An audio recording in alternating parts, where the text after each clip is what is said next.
Bienvenue, chers auditeurs de Radio Axe, dans une nouvelle chronique du coach judo. Ce soir, sur Radio Humain, nous reviendrons sur l'actualité du club, son agenda, ainsi que tout le travail fourni par les bénévoles et professeurs du club pour garder le lien avec les adhérents et les enfants pendant cette période de confinement si difficile pour tout le monde. Je recevrai ce soir Baye Diawara, ancien international sénégalais et professeur au coach judo, ainsi que Dimitri Choc, membre de l'équipe de France et apprenti en formation.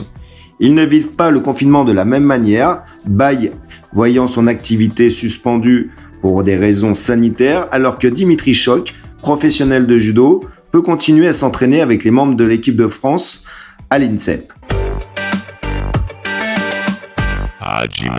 Avant de recevoir mes invités, revenons sur les championnats d'Europe seniors qui se dérouleront du 19 au 23 novembre à Prague.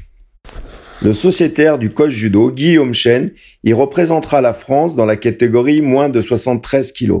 Numéro 1 français et 18e mondial, il participera à ses 3e championnats d'Europe et tentera de glaner une médaille pour notre ville et pour notre nation. Après 9 mois d'arrêt dû à la crise sanitaire, Guillaume Chen reprenait la compétition la semaine passée lors du tournoi international de Budapest. Une compétition qu'il quitte au 2e tour, défait par un Autrichien au Golden Score. Lors des championnats d'Europe, Guillaume aura à cœur de prouver qu'il mérite sa sélection olympique et que l'on pourra compter sur lui lors de cette compétition qui se déroulera à Tokyo en 2021. Comme tout le monde le sait, le sport français amateur vit une nouvelle période difficile. Un 2e confinement qui dure depuis 10 jours et qui met à mal le travail des professeurs et bénévoles des associations du sport français. Demain, tous les professeurs du club se réuniront au dojo de la ville pour tourner des vidéos explicatives de tous les mouvements, retournements, immobilisations que nous demandons pour les passages de ceinture des petits et des grands. Cette vidéothèque, qui comprendra plus de 150 vidéos, permettra à nos adhérents de réviser leurs techniques pendant cette période de confinement et surtout leur permettra de garder un lien avec leurs professeurs puisque dans les vidéos, ils entendront les explications et verront leurs professeurs exécuter les mouvements comme lors d'un entraînement classique. En parallèle, nous gardons un lien étroit avec les familles en les informant régulièrement de la situation du club et des mesures qui vont être prises pendant cette période de confinement et pour la reprise des cours. Aujourd'hui, on reçoit Baye Diawara. Bonjour Baye. Bonjour à tous. Alors Baye, tu es ancien sportif de haut niveau, hein, si je me trompe pas, tu as participé à plusieurs championnats du monde. Est-ce que tu peux te présenter un petit peu pour nos auditeurs ? Alors tout à fait, je m'appelle Baye Diawara, je suis ancien athlète de haut niveau, 15 ans de compétition, international sénégalais, j'ai participé à toutes les grandes compétitions, Grand Chelem, Grand Prix, 3 fois médaille au championnat d'Afrique et voilà, en gros mon parcours. Un joli palmarès que aujourd'hui tu fais profiter les élèves du coach judo, hein. Si je me trompe pas, tu es sur les petits, hein, au club. Exactement. En fait, je me sers, comme tu l'as souligné, de mon vécu en tant qu'athlète de haut niveau, même si je m'occupe en grande partie des tout petits, et je leur inculque cette rigueur avec une manière ludique et adaptée par rapport à mon public. Alors, tu dis même si je m'occupe que des petits. Au club, on a toujours dit que le plus important, c'est les petits.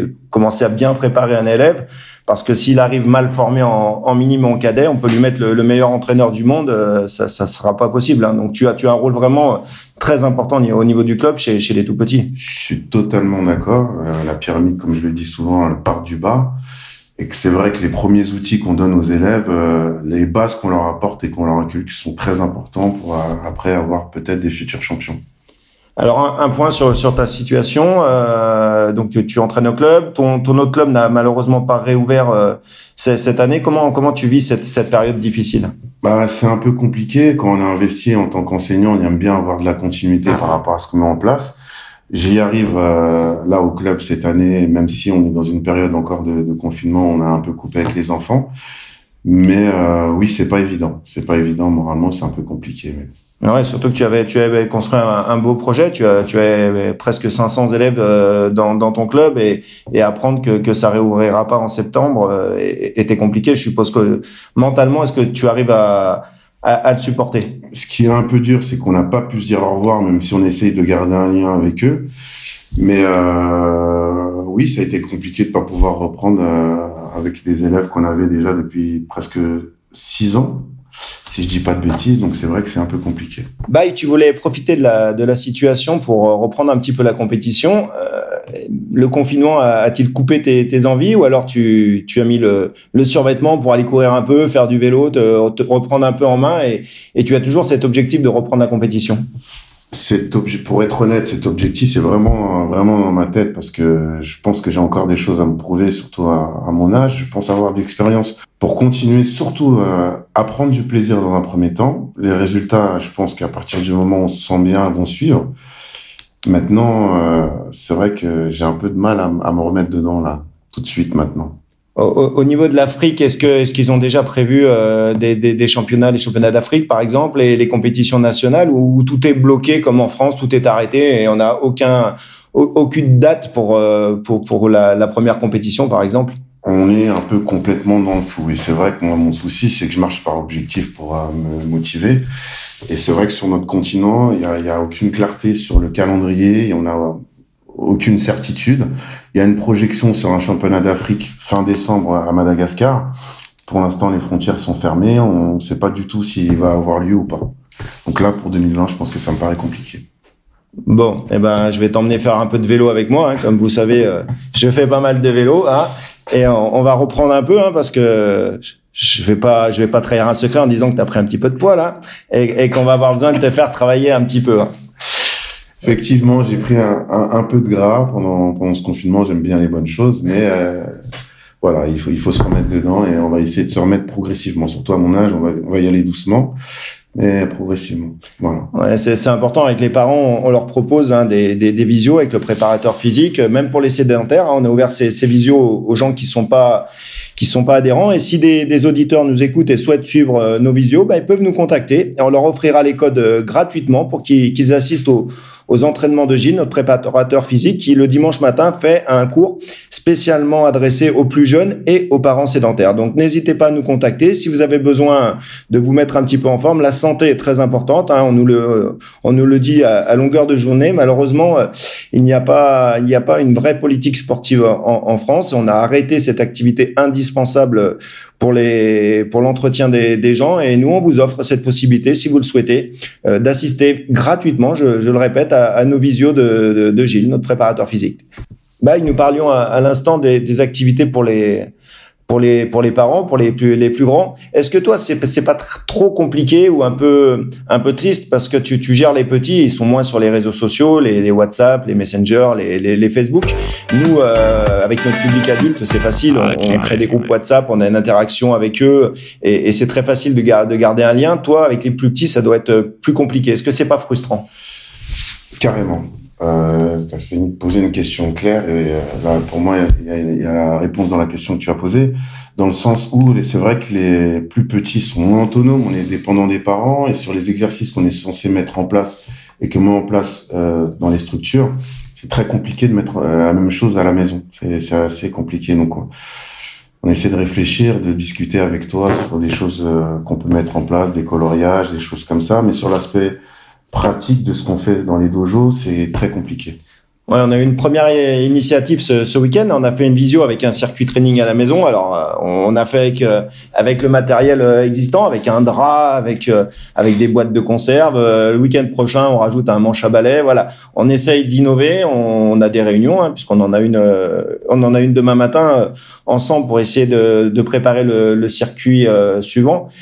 Il y avait plus de 60 connexions, et souvent il y a des familles où il y a 2 enfants. Donc, est-ce que tu trouves que c'est une réussite? Est-ce que tu sens quand même que les gens sont demandeurs, ils ont besoin de faire une activité pour leurs enfants? Dans cette période compliquée, totalement, parce que c'est vrai que les gens ont le moral un peu au plus bas, et c'est vrai que le fait que le club réussisse à garder ce lien avec les parents, les familles et les enfants, je trouve ça exceptionnel. Je tiens à souligner que c'est pas dans tous les clubs où c'est le cas.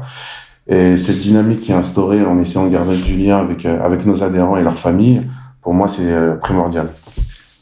Bon, on va essayer de t'inclure dans la prochaine vidéo. C'était la première, c'était la mise en place, mais mais les enfants vont avoir aussi besoin de te voir. Hein. C'est important d'avoir leur référent professeur.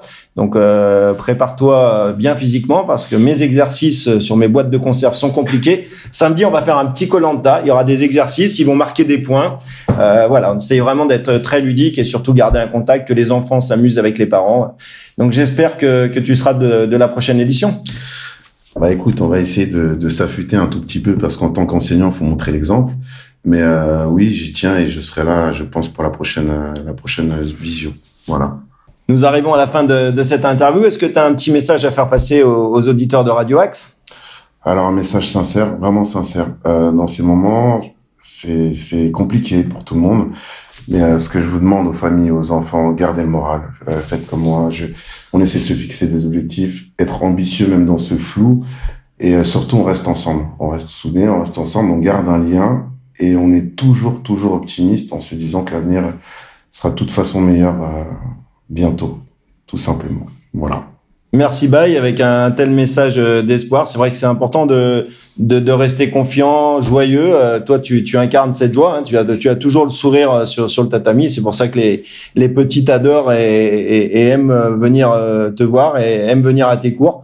Toujours avec le sourire, toujours joyeux. Donc gardez cette joie en vous, même si la période est compliquée. On l'avoue, mais on va s'en sortir. On va trouver un vaccin et on va reprendre notre vie normale. Merci beaucoup, Baye. Bonne journée et à très vite. Merci à vous et bon courage. On vous aime. Chers auditeurs de Radio Axe, nous recevons maintenant Dimitri Choc. Alors bonjour Dimitri. Bonjour Patrice. Tu as rejoint le club il y a 2 ans maintenant en tant qu'athlète de haut niveau. Est-ce qu'il est facile de s'entraîner quand toutes les compétitions sont annulées ? Alors, il est un peu compliqué car en fait, nous n'avons pas d'objectif précis durant la saison en fait. Et avoir un objectif en termes de compétition, c'est ce qui nous procure la motivation et le fait de s'entraîner tous les jours. Donc là, on continue de s'entraîner régulièrement, à l'INSEP, 3 fois par semaine, préparation physique, etc. Mais niveau compétition, pour l'instant c'est stoppé, c'est ça qui est assez compliqué en ce moment en fait. Ouais, les gens se disent le sport professionnel a de la chance, lui il continue de s'entraîner, continue leur compétition et malheureusement les gens ils voient le foot, ils voient le rugby, mais il y a plein d'autres sports professionnels comme le judo, le badminton, la natation où eux malheureusement on leur dit oui vous pouvez continuer à vous entraîner, mais toutes les compétitions sont annulées. Donc c'est vrai que les gens ont parfois du mal à comprendre cela. Alors on s'entraîne, oui, dur tous les jours. Les championnats de France viennent d'être annulés. Et pour l'instant, vous ne savez pas quand sera la prochaine compétition. C'est ça, hein ? Voilà, c'est ça pour l'instant. Tout est stoppé. Comme le judo, c'est un sport de contact.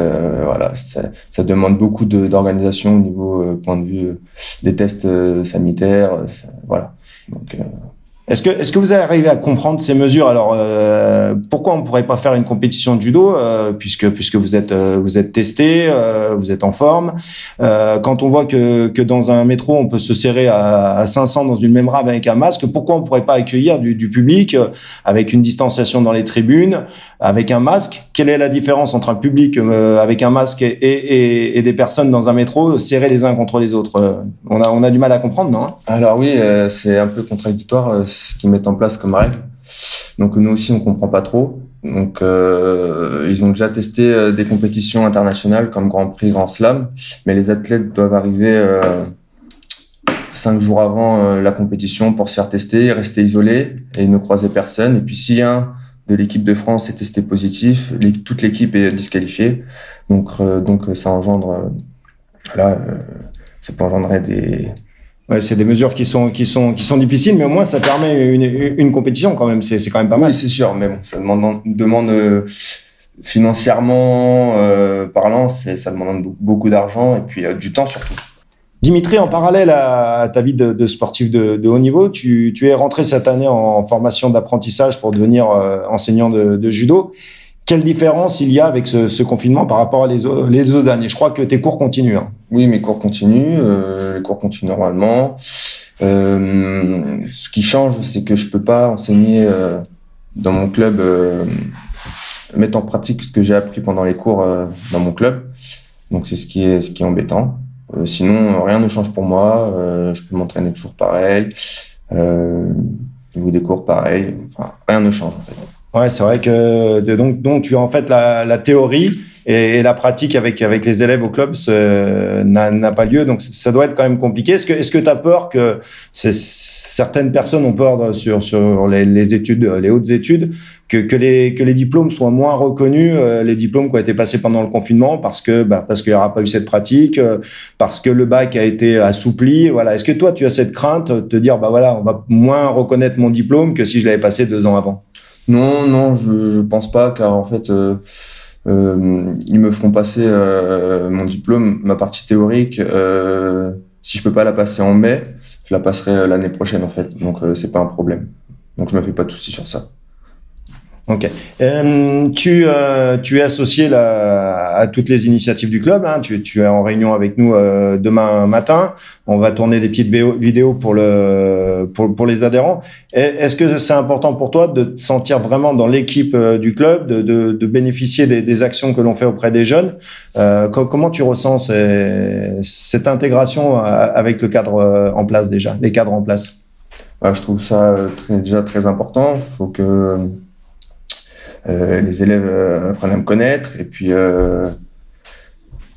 participer à la vie du club. Le club me donne la chance de pouvoir faire un contrat d'apprentissage. Donc je leur dois en retour d'être là, présent, donner de ma personne et puis voilà. Puis c'est un réel plaisir de participer à la vie du club. Dimitri, avant de conclure cette petite interview, l'événement phare pour nous au club dans le groupe haut niveau, ça va être les championnats d'Europe de Guillaume. Est-ce que tu as un petit message à lui faire passer, un petit mot personnel que tu voudrais lui passer? Alors oui, déjà bonne chance et voilà, il sait qu'on est tous derrière lui et que la force de notre groupe, j'espère qu'elle lui procurera de la force. Et puis voilà, lâche-toi, lâche les chevaux comme on dit, et puis bats-toi. Ouais, bats-toi pour le club, Guillaume. Donc pour nos auditeurs, je rappelle que Guillaume Chen, numéro 1 français et 18e mondial, participera au championnat d'Europe le 20 novembre à Prague. Vous pourrez retrouver cette compétition sur l'équipe 21. Guillaume, on est tous avec toi. Ramène-nous une belle médaille. Nous, on n'a pas la chance. Dimitri n'a pas la chance de pouvoir combattre ces compétitions étant annulé. Toi, tu as cette chance-là. Lâche les chevaux et ramène-nous une belle médaille. Merci, chers auditeurs de Radio Axe, de nous avoir suivis dans cette nouvelle chronique du coach judo. Gardez espoir et optimiste et n'oubliez pas de faire du sport régulièrement pour rester en bonne santé. Vous pouvez nous contacter si vous souhaitez bénéficier des actions que nous menons pendant le confinement. Vous pouvez également nous contacter si vous souhaitez reprendre une activité lorsque le sport amateur sera autorisé à réouvrir. Bonne fin de soirée à tous sur Radio Axe.